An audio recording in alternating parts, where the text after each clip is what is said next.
Good evening mga kabayan. Clarify ko lang po yung mga tanong. May nagtanong kasi doon sa vlog namin sa last upload ko. Lungog na yung tingog.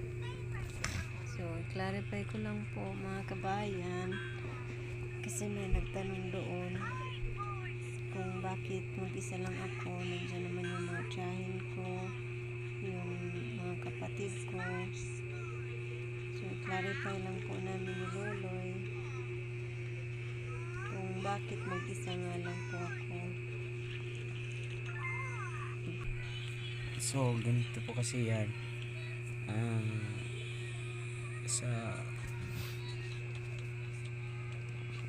Sa part po namin kasi hindi kami sanay na niiwan namin yung mga bata sa mga sides namin kasi parang hindi kami pakali kung iiwan namin sila kahit sa mga kapatid ko or kapatid ni Lolita kasi lumaki si Lian, lalo na si Lian, lumaki siya na hindi namin kung saan kami doon talaga dinadala talaga namin, saka hindi rin talaga kami mapakali kung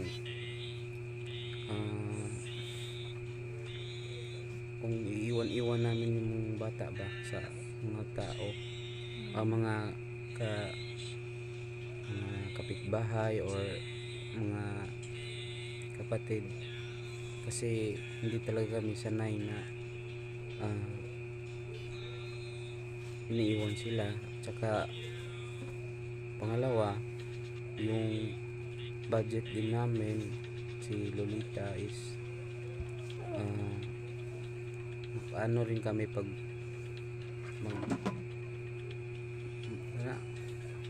kukuha kami ng sasama sa kanya ba, siyempre kami yung mga masahe, bibigay ng pamasahe sa kung sino man yung dadalhin namin, tsaka yung pagkain pa. Yan din po yung rason. So, as a parent, maintindihan niyo po kami mga kabayan. Kasi hindi talaga namin nakasanayan na iwan si Lia o yung mga bata kahit saan.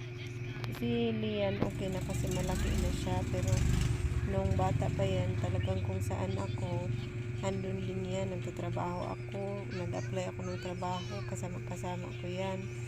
Ngayon si Liam naman kasi malikot kasi siya, so parang nahiya akong iwan siya kahit kanino. So ayun na nga, talagang hindi namin isa din yun sa rason kung bakit wala akong kasama. Mas pinili namin na dito na lang si Loloy magstay.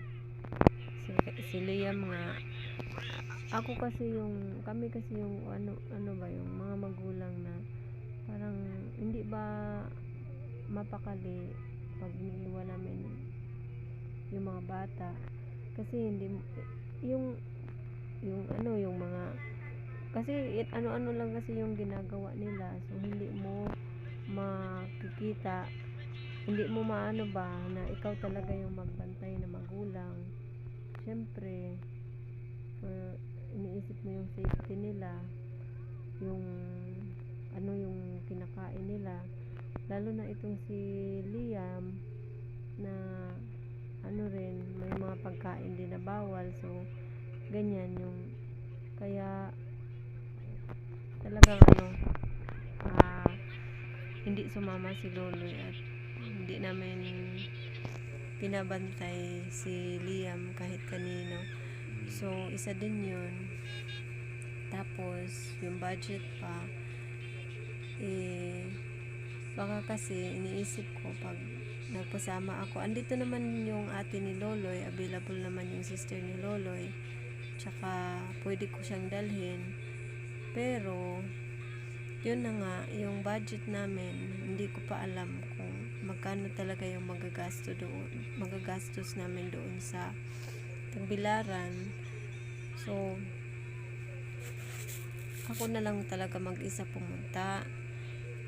Akala ko nga hindi ako makakapag-endoscopy kasi nung nagtanong ako sa doon sa naka-assign ba sa teller, yung nurse, sabi niya pag walang PhilHealth, so nasa mahigit 30k plus daw. Pag walang PhilHealth, nag-aalala na ako kasi yung PhilHealth ko, last hulog ko pa lang nun is March. So baka hindi ko magamit. At pag may nakagamit ka ng PhilHealth, nasa 15k plus, maliles pa yan. So parang nag-alilangan na ako doon, baka kasi hindi talaga ako ma-endoscopy. Tapos binalikan ako ng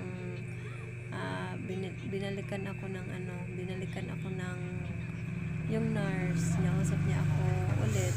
So ayun, natuloy yung pagpa-endoscopy ko kasi nagkasya naman yung dinala kong pera, tsaka nakabili pa ako ng pag-uwi ko, may nabili pa akong pasalubong sa mga bata, yung mga biscuit, yung utap, ganyan, yung favorite kasi yan ni Liam.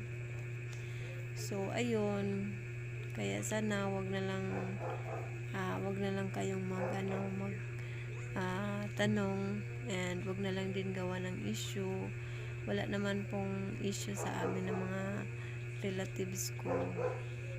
Kaya ayun, yun yung dahilan kung bakit ako lang mag-isang travel doon sa Tagbilaran.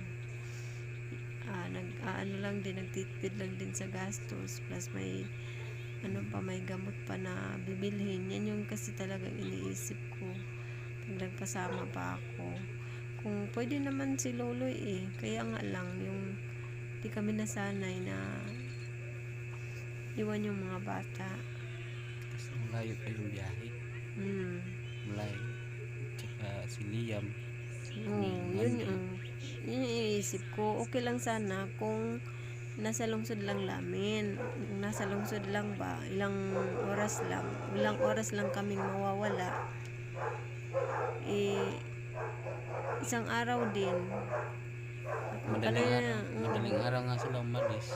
Gabi na kami nakauwi. Madaling araw gabi na ako umalis, nakauwi. alas 3.